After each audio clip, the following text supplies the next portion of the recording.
कहाँ है बदूरी? मुंह क्यों नहीं पड़ रहा? बाहर आए ना, अब बोले ना। वो कह रहा था पार्लियामेंट के बाहर मैं देख लूंगा। अरे पार्लियामेंट के बाहर खड़ा है कुंवर दानिश, माइक के लाल में दम है तो आके दिखाए ना। चाल, चरित्र और चेहरा ये बीजेपी का सामने आया है। बीजेपी के मेंबर्स को ये लगता है कि नफरत अंगेज बयान जितने ज्यादा देंगे उनके नंबर बढ़ेंगे। अगर पार्लियामेंट के बाहर ये बात इन्होंने की होती इस तरह, सामने तो जेल जा चुके होते हैं अभी तक। पोलराइजिंग स्टेटमेंट किसके आते हैं? सिर्फ बीजेपी के लोगों के आते हैं। तो ये जो दोहरा बयान है, ये चेहरा है भारतीय जनता पार्टी का। ये जो कुछ हो रहा है, क्या इसमें भारतीय जनता पार्टी की लीडरशिप की मंशा और बीजेपी रूल गवर्नमेंट की मंशा और इजाजत शामिल है? ये सवाल देश पूछ रहा है। ट्रेंडिंग में सारी दुनिया के मीडिया ने अल जजीरा और गार्जियन से लेके और वाशिंगटन पोस्ट तक ये लिखा है कि भारतीय जनता पार्टी के एक सांसद ने एक मुसलमान एमपी को गाली दी। ट्रेंडिंग ये है। रमेश बदूरी कहाँ है कल से?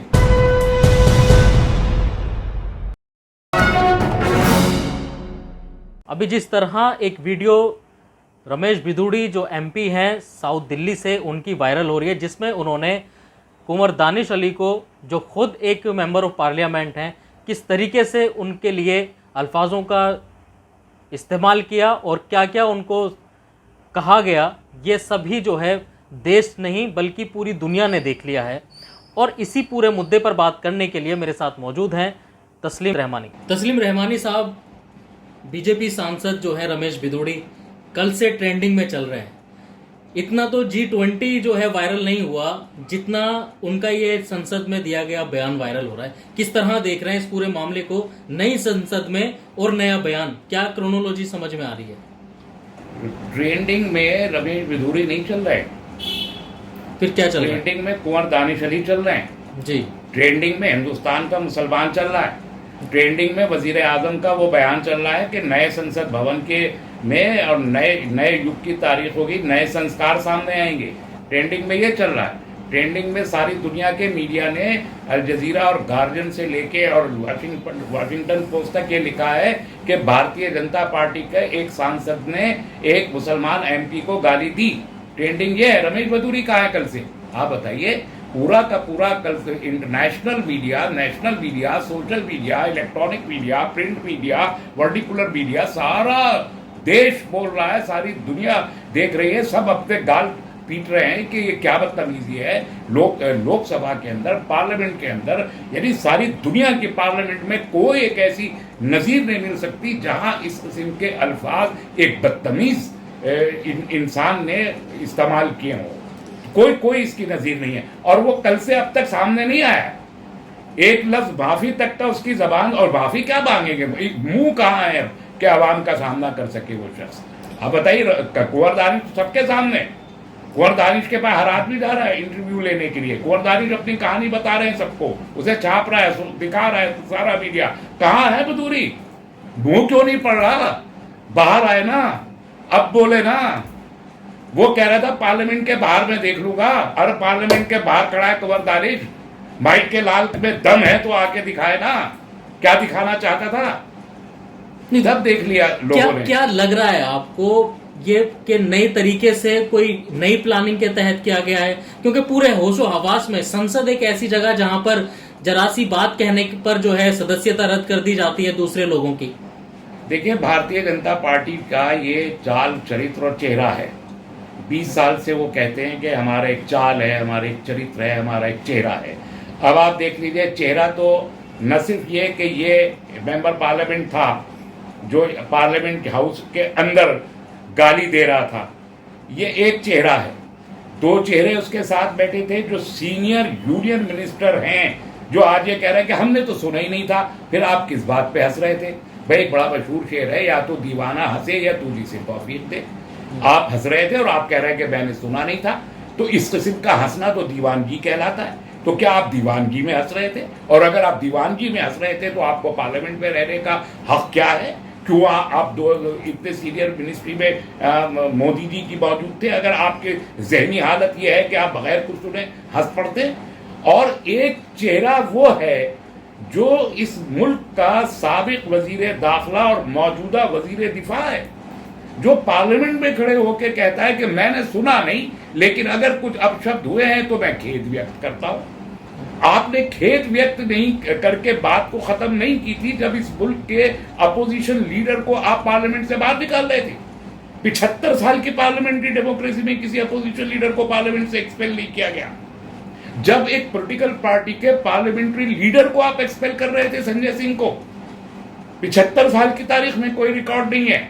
ये चेहरा है, और ये चेहरा है कि आप एक खुले तौर पर गाली देने वाले आदमी को, जिसे सारी दुनिया कह रही है कि गलत हुआ, एक जबान से कह रहे हैं, और जिसे खुद बीजेपी का कोई मेंबर पार्लियामेंट, कोई अदना सा रुकन तक ये कहने की जुर्रत नहीं कर सकता कि सही हुआ, उसको आपने 15 दिन का नोटिस स्पीकर साहब ने भी दे दिया है, और पार्टी प्रेसिडेंट ने भी, क्यों साहब आपने 15 दिन का नोटिस दे दिया। और अगर ये कोई पार्लियामेंट्री कन्वेंशन है तो फिर ये आपने अधीर रंजन के साथ क्यों नहीं किया था, संजय सिंह के साथ क्यों नहीं किया था, सौरभ भारद्वाज के साथ क्यों नहीं किया था, एक जो लोकसभा के एमपी जिसने बिल पास दिया था उसके साथ क्यों नहीं किया था। तो ये जो दोहरा बयान है, ये चेहरा है भारतीय जनता पार्टी का। भारतीय जनता पार्टी का एक चेहरा है कि इनके एमओएस बाहर खड़े होके कहते हैं कि देश के गद्दारों को, और फिर जो उसके आगे के लफ्ज हैं वो सबको मालूम है कि क्या है, और वो यहाँ पर मिनिस्टर बन जाता है। मैं पूछना चाहता हूँ भारतीय जनता पार्टी के लोगों से,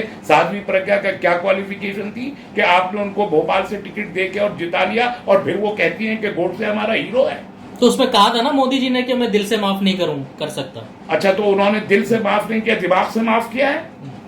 किस तरह से माफ किया है? वो पार्लियामेंट में आज भी, और आज भी उन्होंने, अभी पिछले हफ्ते उन्होंने कहा कि मैं तो शर्मिंदा नहीं हूं उस बयान पे, तो आपको समझने में गलती हुई है। तो ऐसे कितने लीडर हैं? आपके कर्नाटक के लीडर जो सेंट्रल मिनिस्टर में, वो कहते हैं कॉन्स्टिट्यूशन को बदलने के लिए आए। आपकी साध्वी जो प्राची हैं वो क्या क्या नहीं बोलती हैं। आप ये बताइए कि हेटफुल बयानात इस मुल्क में जो नेशनल पॉलिटिकल पार्टीज हैं उसमें बीजेपी के अलावा किस पॉलिटिकल पार्टी के लीडर के हेटफुल बयानात against the community, polarising statement किसके आते हैं? सिर्फ बीजेपी के लोगों के आते हैं, और कोई नहीं है इस देश में जो कम्युनल पोलराइजेशन के लिए नफरत अंगेज बयानात जारी करता हो, सिर्फ बीजेपी के लीडर हैं। और चरित्र, आप चरित्र देखिए, जो इस मुल्क में रेप के लोग हैं, एक्यूज्ड हैं, बड़ी तादाद उन एक्यूज की किस पॉलिटिकल पार्टी से ताल्लुक रखती है? बीजेपी से ताल्लुक रखती है। चरित्र क्या है? चरित्र यह है कि आप जो है बिल्किस बानो के रेपिस्ट और मर्डरर्स को आप कहते हैं संस्कारी हैं, यह चरित्र है। चरित्र यह है कि आप कठुआ से लेके मणिपुर तक मुस्तकिल हमारी बेटियों के साथ जो है कोई ना कोई उनको रेप किया जा रहा है, मोलेस्ट किया जा रहा है, नंगा घुमाया जा रहा है, और बीजेपी या उनकी सहयोगी पार्टियों की जानिब से ये सब कुछ हो रहा है। ये चरित्र है। तो चाल का क्या अंदाजा, फिर चाल तो समझ लीजिए क्या होगी। तो चाल, चरित्र और चेहरा ये बीजेपी का सामने आया है। बीजेपी के मेंबर्स को ये लगता है कि नफरत अंगेज बयान जितने ज्यादा देंगे उनके नंबर बढ़ेंगे। अभी हमारे यहाँ दिल्ली के साबिक चीफ मिनिस्टर साहिब सिंह वर्मा थी, उनके बेटे परेश वर्मा, वो मेंबर पार्लियामेंट है, वो कह रहे हैं कि इकोनॉमिक बाइकआउट होना चाहिए मुसलमानों का, एक खास वर्ग का इकोनॉमिक बाइकआउट। तो तस्लीम रहमानी साहब, एक तरफ तो मुसलमानों से हमदर्दी और हिमायत की बातें दूसरे लोगों से की जाती है जो बाहर मुल्कों से आते हैं, और दूसरी तरफ कुछ ही दिन के बाद उन्होंने बाहर के किसी मुल्क के आदमी से हमदर्दी और हिमायत अभी की ना सऊदी अरब के जो प्रिंस आए हुए, क्या कहा उन्होंने? हमको तो नहीं पता कि सऊदी प्रिंस से वजीर आजम ने क्या फरमाया, मुझे नहीं। पर्सनल मीटिंग हुई, पर्सनल मीटिंग हुई, बहुत सी बातें मीटिंग कर रहे हैं। नहीं, प्रधानमंत्री किसी भी राष्ट्रीय अध्यक्ष से मिलते हैं तो वो तो अडानी और अंबानी के को अपना बिजनेस देने की बात करते हैं, वो तो ये बात नहीं करते कि साहब आप यहाँ देश के अंदर क्या हो रहा है। उनको तो अमेरिका में जो खड़े होके वॉल स्ट्रीट जर्नल की एक जो कोरेस्पोंडेंट ने उसमें खड़े होके सवाल कर दिया, वो सबका साथ, सबका विश्वास, सबका विकास कह के निकल लिए, उसका भी वो जवाब नहीं दे सके वहां। तो अब कहां जवाब दे रहे हैं वजीर आजम? अभी क्यों नहीं बोले भाई? आप मुझे बताइए, 75 साल की पार्लियामेंट्री हिस्ट्री रिकॉर्ड उठा के देख लीजिए, इंडिपेंडेंट इंडिया का रिकॉर्ड उठा के देख लीजिए, और इंडिपेंडेंट इंडिया से पहले तो बहुत ही सभ्य थे, तो 10 साल से हो रहा है। ये तो वजीर इस पार्टी के इख्तियार में एब्सोल्यूट पावर में आने के बाद से ये पार्लियामेंट्री जो कन्वेंशंस है और उसकी जो डिग्निटी है वो इतनी लो लेवल पर तो बीजेपी के जमाने में गई है, इससे पहले इतने लो लेवल पे नहीं गई थी। तो क्या लग रहा है, किसी क्या पार्लियामेंट क्या में इतना क्या लग रहा है स्टैंडर्ड नहीं हुआ पार्लियामेंट का जितना बीजेपी ने कर दिया है, और इसका कोई जवाब नहीं है उनके पास। क्या लग रहा है अब नई संसद में इसी तरीके के बयान होंगे? I don't know. अगर वजीर आजम को तो शर्मिंदा खुद होना चाहिए था, वो कुछ और ना कहते, कम से कम तो इतना कहते कि मैं अपने मेंबर्स के इस आचरण से मुझे शर्मिंदगी हुई, कम से कम तो इतना कहते हैं। अगर उन्होंने, आप कह रहे हैं कि साध्वी प्रज्ञा के बारे में उन्होंने कहा कि मैं दिल से माफ नहीं करूंगा, तो इनके बारे में भी कह देते कि मैं दिल से माफ, एक तो लफ्ज बोलते, एक लफ्ज वजीर आजम जो ट्वीट के बादशाह हैं वो एक लफ्ज नहीं बोले। क्या इसका मतलब ये समझा जाए, और क्यों ना समझा जाए कि वजीर आजम की भी शय शामिल होती है इस किस्म के लोगों ने? वरना वजह क्या है कि एक मिनट के अंदर आपने इनको पार्टी से एक्सपेल नहीं किया, आपने इनको पार्लियामेंट से एक्सपेल नहीं किया, इतनी बात पे तो टर्मिनेट हो जाना चाहिए था। ये बात अगर पार्लियामेंट की इम्यूनिटी उनको हासिल है, अगर पार्लियामेंट के बाहर ये बात इन्होंने की होती इस तरह, सामने तो जेल जा चुके होते हैं अभी तक। ये क्रिमिनल ऑफेंस है जो कुछ उन्होंने पार्लियामेंट के अंदर किया, वो क्रिमिनल एक्टिविटी है, और वो चूंकि पार्लियामेंट का फैसला स्पीकर ही ले सकते हैं, बाहर कोर्ट नहीं ले सकता, वरना तो अब तक ये जेल जा चुके होते, वरना अब तक इनके ऊपर जो मुकदमा बने होता उसके तहत इनको कम से कम 3 साल की जेल हुई होती, उसके नतीजे में जिंदगी भर इनको पार्लियामेंट का या किसी भी असेंबली का इलेक्शन लड़ने से नाअहल करार दे दिया गया होता। ये इस जुर्म की सजा है जो उन्होंने अंजाम दिया है पार्लियामेंट की, उनको जिंदगी भर इलेक्शन लड़ने का जो है वो कानूनन उनको इजाजत नहीं रहेगी, जवाब नहीं रहेगा। लेकिन हमारे पार्लियामेंट के अंदर वो प्रोटेक्टेड है अंडर द स्पीकर्स राइट्स, तो इसलिए उनके खिलाफ नहीं हो रहा। तो ये जो कुछ हो रहा है, क्या इसमें भारतीय जनता पार्टी की लीडरशिप की मंशा और बीजेपी रूल्ड गवर्नमेंट की मंशा और इजाजत शामिल है? ये सवाल देश पूछ रहा है आज, और इस सवाल का जवाब आज नहीं तो कल देना पड़ेगा। और अब डिबेट शुरू होगी इस पे, क्या पार्लियामेंट में महफूज हैं सारे के सारे पार्लियामेंटेरियंस? क्या इस किस्म के लोग जिनका एक क्रिमिनल रिकॉर्ड मौजूद रहा है, पहले से एक क्रिमिनल रिकॉर्ड मौजूद रहा है, और वो पार्लियामेंट के मेंबर बन गए हैं, और वहां जाकर भी अब वो क्रिमिनल एक्टिविटी करने लगे हैं, जो माफिया पार्लियामेंट का इलेक्शन लड़ते हैं और जीत के पार्लियामेंट में चले जाते हैं, क्या वो अपनी माफिया गर्दी बाहर रख के पार्लियामेंट में जाते हैं? अब ये सवाल खड़ा हुआ है, क्या ये इन माफियाओं के जरिए जो रियल पॉलिटिकल ब्रेन्स हैं, जो राजनीति करते हैं, क्या वो महफूज हैं? क्या कल जो 33% खातीन, 180 खातीन वहां बैठेंगी जाके हाउस में, क्या ये कोई सभ्य तरीका होगा कि उन खातीन की मौजूदगी में इस किस्म की गालियां वहां बकी जाए? क्या ये भारत के संस्कार है? क्या ये हमारी प्राचीन सभ्यता के संस्कार है, जो जिनका इजहार और जिनका प्रकटीकरण होगा पार्लियामेंट में, इन मेंबरान पार्लियामेंट के जरिए? और ये एक तो नहीं है, ये एक ने तो इजहार कर दिया, इस किस्म के और लोग भी पार्लियामेंट में मौजूद है, जो आगे अगर इनको सजा न मिली तो आगे उनको भी जुर्रत होगी। तो क्या मजहब की बुनियाद पर अगर कोई मुसलमान पार्लियामेंट में पहुंच जाएगा तो दबा सहमा बैठा रहे कि वो एक लफ्ज न बोले? तो क्या मुसलमानों की आवाज दबाने की कोशिश है? दलित जो वहां पे जाके बैठेगा उसको इस बुनियाद पे दबा दिया जाएगा कि वो दलित है? क्योंकि ये तो यहाँ पर तारीख रही है कि दलितों को दबाया गया, कुओं से पानी नहीं भरने दिया, मंदिरों में जाने नहीं दिया, तो फिर पार्लियामेंट में भी बोलने से उनको रोका जा सकता? तो ट्राइबल बोलेंगे पार्लियामेंट में, बोल पाएंगे, महिलाएं बोल पाएंगी पार्लियामेंट में? अगर ये सूरत हाल होगी तो दसियों सवालों का एक पेंडोरा बॉक्स है जो इस वाकये ने खोल दिया, और ये न खुलता अगर सरकार ने उसी वक्त एक्शन लिया होता। अगर बीजेपी ने एक्शन ले लिया होता तो ये खुद बीजेपी के हक में जाता। ये एक्शन, बीजेपी की तारीफ करते लोग, सरकार की तारीफ करते लोग, ये सब कुछ जो कहा जा रहा है इसलिए कि एक गुनाह हुआ, एक क्रिमिनल एक्टिविटी पार्लियामेंट के अंदर हुई, और उस पे सरकार ने सिर्फ एक नोटिस जारी करके और कुछ वर्ड्स को एक्सपेंड करके बात को खत्म करने की, मामले को रफा दफा। तो क्या लग रहा है तस्लीम रहमानी साहब, कोई कार्रवाई होगी इस पे या नहीं होगी? और पता अगर होनी चाहिए तो क्या होनी चाहिए? नहीं होनी चाहिए, इनको तो स्पीकर का इख्तियार है कि स्पीकर पुलिस को बुला के और उनसे कहें कि FIR लिखिए, ये जुर्म इन्होंने सरजद किया और ये हम आपके हवाले कर रहे हैं। ये जिम्मेदारी इख्तियार है। स्पीकर की बनती ये है। स्पीकर की जिम्मेदारी, कई प्रोसीजर्स हैं, इथिकल कमेटीज में जाएगा, इथिक्स कमेटी में, और खुद इत्तफाक है कि कुंवर दानिश अली इथिक्स कमेटी के खुद भी मेंबर है। उस कमेटी में इसको जाना चाहिए। वहां से एक फैसला आने के बाद स्पीकर को ये केस पुलिस को हैंडओवर करना चाहिए, पुलिस को एफआईआर लिखनी चाहिए, और इनके अगले पिछले जितने गुनाह हैं उन सबका इनकी कुंडली खंगाली जानी चाहिए, और इनके ऊपर जो जुर्म साबित हो उसके मुताबिक इनको सजा मिलनी चाहिए, जो मुल्क का दस्तूर है। कुंवर दानिश निराश होकर कह रहे हैं कि अगर कोई कार्रवाई नहीं होती तो मैं क्यों छोड़ निराश भी है सकता कुंवर हूं। दानिश? क्यों निराश हैं? मेरी समझ में नहीं आता। तकलीफ पहुंची है उनके दिल को कि- तकलीफ किसको नहीं पहुंची है?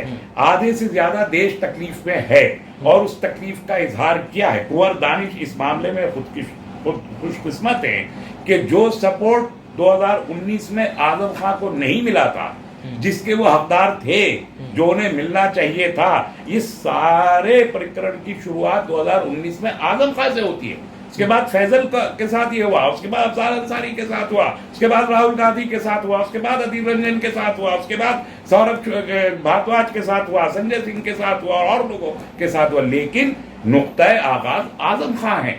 उनको वो सपोर्ट नहीं मिला था जो कुंवर दानिश को मिला है। पॉलिटिकल पार्टीज का भी सपोर्ट है, देश के जो सेकुलर सोशलिस्ट और इंसाफ पसंद लोग हैं उन सब का सपोर्ट है, पूरे मीडिया का सपोर्ट उनको हासिल है, और कम्युनिटी का सपोर्ट तो उनको है ही।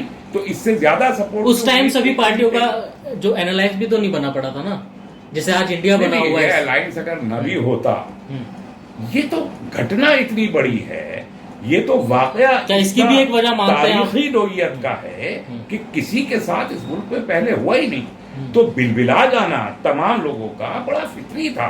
और ये अगर अलायंस, भारत अलायंस, ये इंडिया अलायंस न भी बना होता तब भी, वैसे भी खुद कुंवर दानिश का अपना जो रिलेशनशिप है तमाम पॉलिटिकल पार्टीज के साथ, वो एक बहुत अच्छा रिलेशनशिप है। तो उस बुनियाद पर भी, और मैं समझता हूँ जितना सपोर्ट मिला है, इससे हिंदुस्तान के मुसलमानों के अंदर भी एक हिम्मत और जुर्रत आनी चाहिए कि लोग बोलने वाले मौजूद हैं और गलत बात को गलत कहने वाले लोग मौजूद हैं, और पॉलिटिकल पार्टीज में भी है, मीडिया ने भी बोला है। ऐसा नहीं है कि मीडिया ने ना बोला हो, और सोशल मीडिया पे तो बाढ़ आ गई है उनकी हिमायत में। इसीलिए मैंने कहा कि कहाँ है रमेश बिदूरी?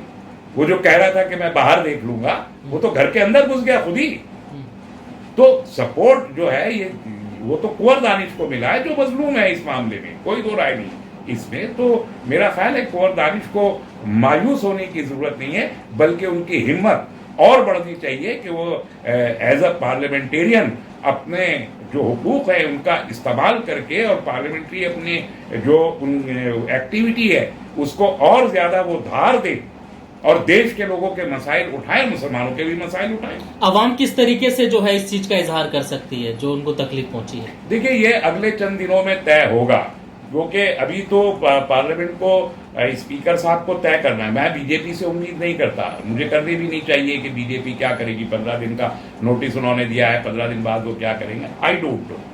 लेकिन अवाम को भी ये मुतालबा अवामी सतह पर होना चाहिए कि पार्लियामेंट के स्पीकर जो कानूनी तरीक़ाकार है उसे अडॉप्ट करते हुए इनको सजा दें और इनको पुलिस के हवाले करें। ये अवामी सतह पर भी ये मुतालबा उठना चाहिए, और इसकी शुरुआत सियासी जमातों ही को करनी पड़ेगी। खालिद दानिश के घर जाके हमदर्दी का इजहार करना राहुल गांधी का या संजय सिंह का या और सियासी पार्टियों के लीडर्स का, ये सिंबॉलिक जेस्चर है। मैं अर्ज कर रहा हूँ, यह अलामती हो सकता है कि आप जाएं और कुंवर दानिश से कहें कि हम तुम्हारे साथ हैं, लेकिन कम्युनिटी के साथ होने का अगर सबूत देना चाहती हैं पॉलिटिकल पार्टीज, तो उन्हें इसे एक मूवमेंट की हैसियत में लेके बाहर सड़क पे आना पड़ेगा इन सियासी जमातों को। और मुसलमानों से उम्मीद ना करें, और न कहें मुसलमानों से, और न दरखास्त करें कि मुसलमान सड़क पे आके और ये करें वो करें। No, not at all. आप लेते हैं वोट हमारा, तो सियासी पार्टियों की जिम्मेदारी है कि वो इसे, अगर इनको सजा नहीं मिलती तो इसे पब्लिक मूवमेंट, जो भारत जोड़ो यात्रा राहुल गांधी निकालते, इस मामले में भी इंसाफ दिलाओ यात्रा राहुल गांधी को निकालनी चाहिए, और हमारे संजय सिंह को भी निकालनी चाहिए, कम्युनिस्ट पार्टियों को भी, लालू प्रसाद यादव को भी, नीतीश कुमार को भी, ममता बनर्जी को भी, इन लोगों को इस मामले में इसको सजा दिलाने के लिए सियासी जमातें सड़क पर आए और मुसलमानों से हरगिज ना खाएं। तो सुना आपने जिस तरीके से डॉक्टर तस्लीम अहमद रहमानी साहब ने बताया है कि इस मूवमेंट को जो विपक्षी पार्टियां हैं, जिन्होंने एक संगठन बनाया है और एक जगह एक प्लेटफॉर्म पर आई हैं, अब उनको ज़रूरत है कि वो इस मूवमेंट को चलाएं और इसके लिए आवाज़ उठाएं, जिससे कि संसद के अंदर इस तरीके के बयान दोबारा से ना दिए जाएं।